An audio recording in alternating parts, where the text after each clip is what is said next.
Alright guys, it's Jerningham here.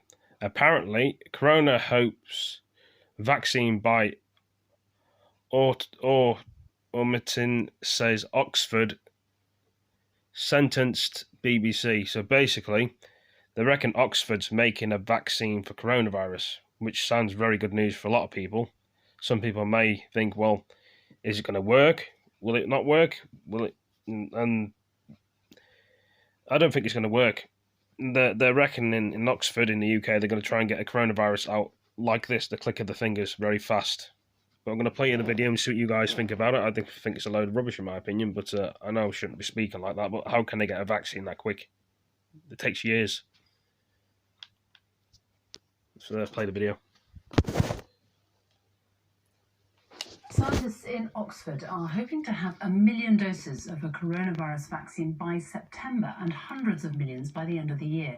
They are one of a group of research teams who will receive funding from a new government task force set up to find a vaccine. Meanwhile, the pressure to carry out more tests on frontline staff continues. The Health Secretary says it will be extended to the police, fire and prison service. Our medical correspondent Fergus Walsh reports. More than 70 scientific teams across the world are trying to do in months what would normally take many years: develop a coronavirus vaccine. One of the leading groups at Oxford University says manufacturers in Europe, China and India are set to produce their vaccine so it's ready to roll out in September if by then it's shown to be effective. It's pretty clear that the world is going to need hundreds of millions of doses, ideally by the end of this year, to end this pandemic, to let us out of lockdown and ensure we can do that safely. A vaccine is the exit strategy for this pandemic. The government has announced a coronavirus vaccine task force to help scale up manufacturing and support teams like this one at Imperial College London. At the Number 10 briefing, the scale of the challenge and its importance was all too clear. Producing a vaccine is a colossal undertaking, a complex process which will take many months. There are no guarantees, but the government is backing our scientists, betting big to maximise the chance of success. When we do have a vaccine, how will you prioritise who gets it first? Well, first of all, I think we've got to get a vaccine, and that isn't 2 days away, it's not 2 months away. Making a vaccine is a difficult, complicated process. It doesn't only have to work, it has to be safe. I think it's going to be important that we vaccinate in the way that you normally do for these diseases, which is to make sure that the most vulnerable are protected and then to roll out to wider vaccination. But that's some way off. See, some way off. Then, community testing of all those with symptoms will be vital to help rein in the epidemic. But the capacity simply isn't there yet. Today, the government announced testing will be extended to frontline police, fire and prison staff. But many NHS workers are still not getting checked. Welcome to this session of the House of Commons. A committee of MPs, led by the former Health Secretary, was told Britain should expect further waves of infection and must learn from its mistakes. Where were the system errors? More infections coming. Probably the highest death rates in Europe. And we have to face the reality of that. We were too slow with a number of things. But we can make sure that in the second wave, we're not too slow. We could see 40,000 deaths by the time it's over. There you go. It is a sobering thought and a reminder Second that wave, they social said as well, distancing is the crucial measure that will ensure the epidemic here is brought under control. Fergus Walsh, BBC News.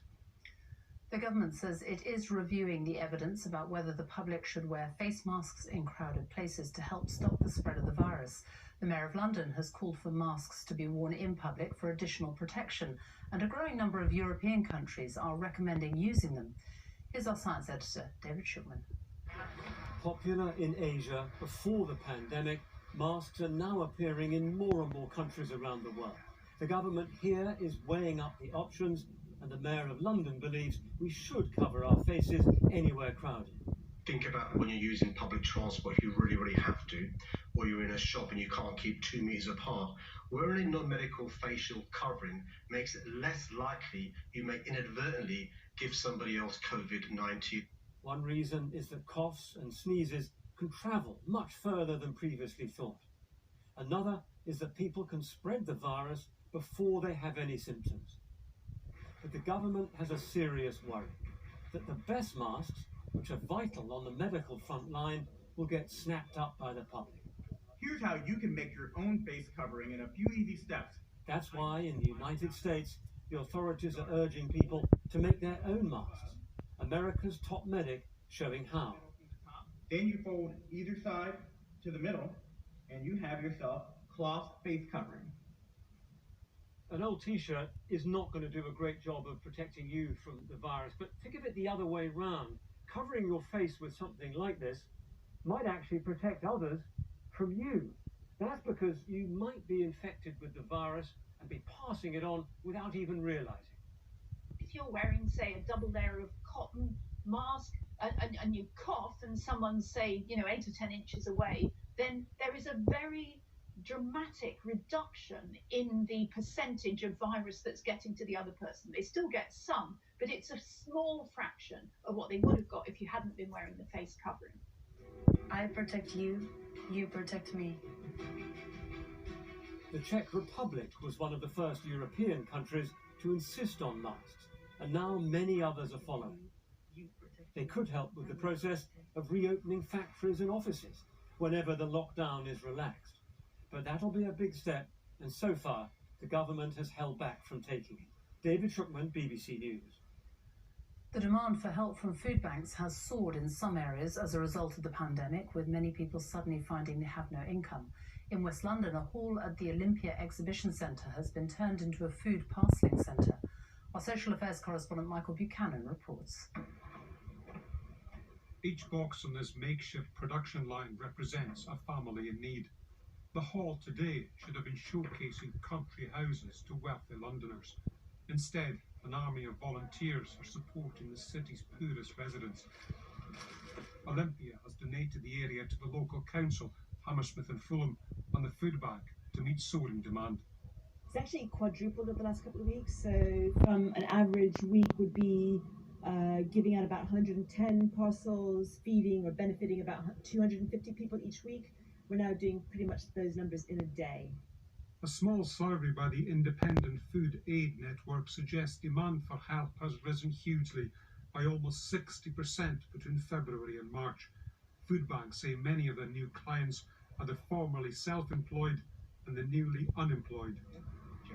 Jeremy Simmons says he lost his job in the property sector as a consequence of the pandemic and has turned to the food bank for short-term. Have you got any coffee, mate?